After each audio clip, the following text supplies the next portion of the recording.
தோளும் ஒன்றாய் காண அங்கு கற்பகம் என்னும் கடவுளின் மெய்யில்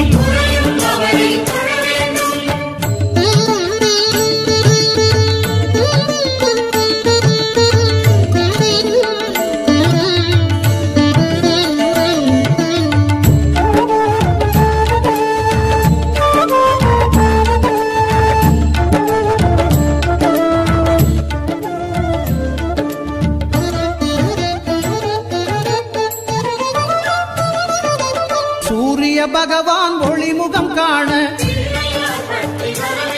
அங்கு கற்பக தருவின் நெற்றியில் மலரும் சூரிய பகவான் ஒளிமுகம் காண